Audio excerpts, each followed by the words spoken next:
When an avoidant is saying that they're going to leave, the best thing that you can do is let them. And here's why.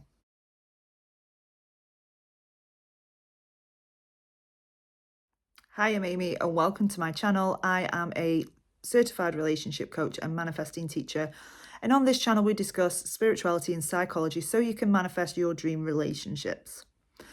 And in today's video, this subject has been coming up a lot within the community and certainly with the people I speak to, when we've got an anxious party and an avoidant party in a relationship. And quite often the avoidant is in and out of the relationship. They threaten to leave, or sometimes they might even leave. And this video, I'm hoping, will help you not personalize this behavior, because it isn't about you. And I'm going to go into this in the video. So what tends to happen with these relationships is anxious, preoccupied individuals seem to attract dismissive, avoidant individuals into partnerships. And then we see this really familiar cycle of push-pull in the relationship. We've got the anxious party who is pushing for more intimacy, pushing for more vulnerability. And the avoidant party sees this as pressure. They can't handle this. They're not in touch with their emotions.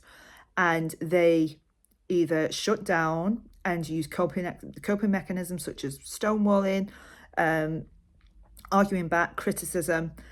And this leaves the anxious party in complete fight and flight mode. And they are scared that they are never going to see this person again. And they're scared that this person means it. But this is just a little bit of insight of what's happening when this happens. So let's say you've got use an example of a dismissive avoidant who is saying to you that they are leaving this relationship, and let's say you're blindsided by that, and it's really, really traumatic. It's really, really painful for the anxious party to sit with and deal with. So what do? The anxious party will then start to cling. They'll start to trying to convince the other person that really they do want to stay. But I want you to, if it is that you've done this, by the way, there's no judgment because I've done it before. But there is a better way of handling this that is not going to be so painful for you to deal with. And once you can understand that the dismissive avoidant does this because they are traumatized. They do this because that is what their subconscious programming is telling them to do. It's not personal to you. You haven't done anything wrong, and you don't deserve to have somebody who is going to be holding the security of the relationship over your head all of the time. And I can speak from experience that that is not the relationship that you want. That is not something that you should be putting yourself through, because you are re-traumatizing yourself time and time again. And eventually your self-esteem will start to take a hit.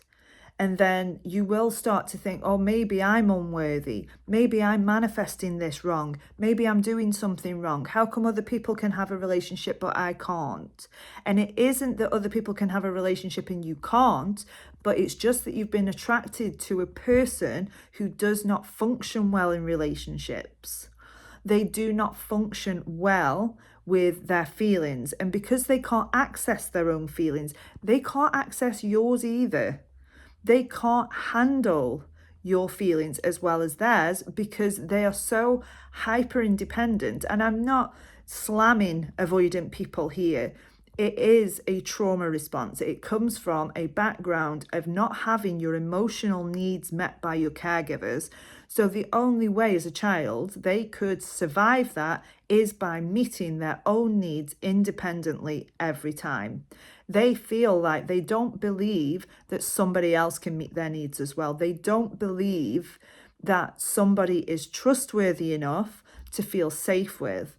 And what I don't want you to do is use and leverage this information to try and go and speak to your avoidant partner and say to them, oh, I think you need to feel safe.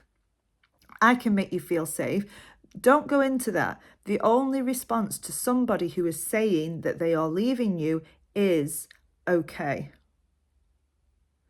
Don't beg, don't call them. There needs to be a no contact period where things just calm down. And in that time, you need to be there for you. You owe that to yourself to be there for yourself. You owe it to yourself to heal your side of the street. And if that person comes around again, great.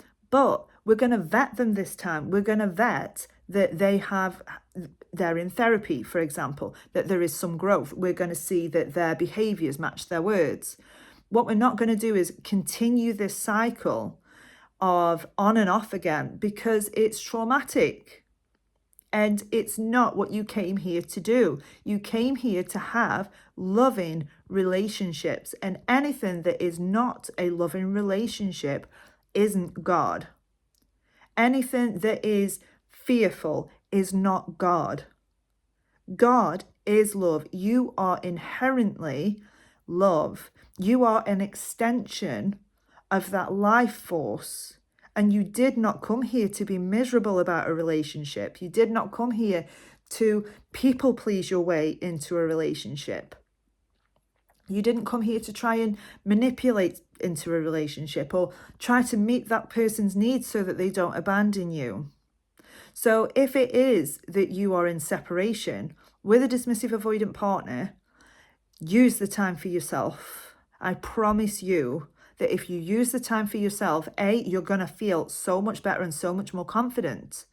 And when you can move the needle towards being secure every single day, and this does not mean ignoring how you feel, because of course you're devastated.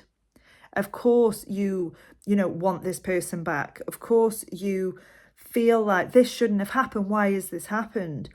But it has happened, and it's happened for a good reason. So I hope you found that video helpful, but you can do this. You can get through this, and you can have the relationship that you want. And if you need any help, pop a comment below and I will do my best to answer it, but I will see you in the next video.